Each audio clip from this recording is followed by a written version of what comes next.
Welcome back to my channel Radhe Radhe की second video है। First video में मैंने आपको बताया था कि कैसे आपको अपनी इनकम कैलकुलेट करनी है और बताया था कि अपने पर्सनल फाइनेंस को और बिज़नेस फाइनेंस को सेपरेट रखना है अगर आप सेल्फ एम्प्लॉयड हो। और थर्ड मैंने आपको बताया था कि आप अपने एक्सपेंस को कैसे कंट्रोल कर सकते हो, प्रायोरिटाइज़ कैसे कर सकते हो और अपने इनकम कैसे एलोकेट कर सकते हो। मैं इस वीडियो में आपको ये बताऊंगी कि बजटिंग के मेथड्स कौन कौन से होते हैं और कौन सा मेथड होता है जो कि आप मैनुअली भी यूज़ कर सकते हो और कुछ एप्लीकेशंस भी अवेलेबल है जो कि आप यूज़ कर सकते हो बजटिंग के लिए।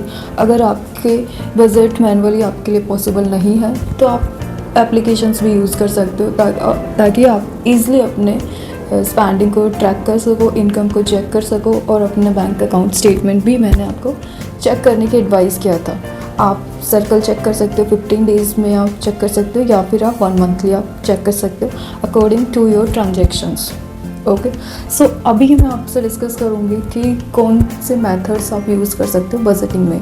मैंने आपको बताया था कि जब आप इनकम कैलकुलेट करते हो तो आपको सारे इनकम को टोटल कर लेना है, ठीक है। चाहे वो रेंटल इनकम हो, चाहे वो कहीं से इंटरेस्ट आ रहा हो या फिर अब हमारी फैमिली में कई फैमिलियों में 2 वर्किंग होते हैं, किसी में 1 होते हैं। सो अगर हम बजट क्रिएट कर रहे हैं तो एक फैमिली का एक ही बजट होना चाहिए। अगर हम 2 पीपल वर्किंग है तो हमें इनकम को मर्ज करना है और अपने स्पेंडिंग को उसके अकॉर्डिंग एलोकेट करना है, राइट। सो इस तरह से हमें बजटिंग स्टार्ट करनी है। अब 2 मेथड्स कौन कौन से होते हैं। फर्स्ट मेथड होता है रेशो, आप यूज़ कर सकते हो। क्या रेशो यूज़ करना है, 50, 30 और 20 का आपको रेशो लेके चलना है। ओके, मैंने आपको बताया था कैसे आप वांट्स और नीड्स को सेपरेट कर सकते हो, राइट। और नीड्स और वांट में क्या डिफरेंस होता है, अगर आपको नहीं पता तो लास्ट वीडियो आप देख लीजिए, उसमें मैंने अच्छे से आपको एक्सप्लेन किया है कि कैसे आप अपने नीड्स और वांट्स को सेपरेट कर सकते हो और 50% आप अपनी इनकम का नीड्स पे यूटिलाइज़ कर सकते हो, 30% आप वांट्स पे जा सकते हो और एटलीस्ट 20% आपको सेव करना है, राइट। और सेविंग में उसमें से 10% आपको अपने इमरजेंसी फंड्स के लिए रिजर्व करना है और 10% आपको एटलीस्ट इन्वेस्ट करना है, क्योंकि हर किसी की इनकम अलग होती है, राइट। सो आपको उसके अकॉर्डिंग अपना इनकम डिवाइड कर लेना है, ठीक है। आप सेविंग को 20 से 30% कर सकते हो लेकिन 20 से कम नहीं। ओके, आपकी अगर नीड्स कंप्लीट हो रही है 40% ऑफ योर इनकम तो 10% आपकी सेविंग में वो यूज़ हो जाएगा। और सेकंड, यहाँ पे नीड्स होती है वो भी हर किसी की अलग अलग होती है।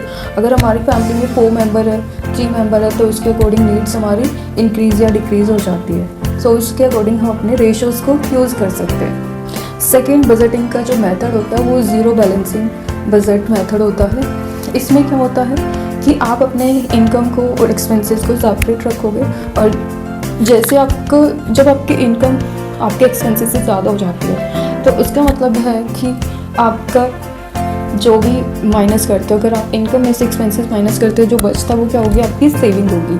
सो ज़ीरो बैलेंस बजट ये कहता है कि आपको अपने इनकम और एक्सपेंसेस बैलेंस करने हैं। जो रिमेनिंग जो अमाउंट आपका बचता है वो आप अपना इन्वेस्ट कर सकते हो। और अगर आपका इनकम कम है और एक्सपेंसेस ज़्यादा है, इट मीन्स कि आपको अपने एक्सपेंसेस में कटिंग करना चाहिए और दोनों को बैलेंस करना चाहिए। सो ये होता है बैलेंस बजटिंग कि आप जब अपने इनकम को और अपने एक्सपेंसेस को बैलेंस आप करके चलते हैं, ठीक है।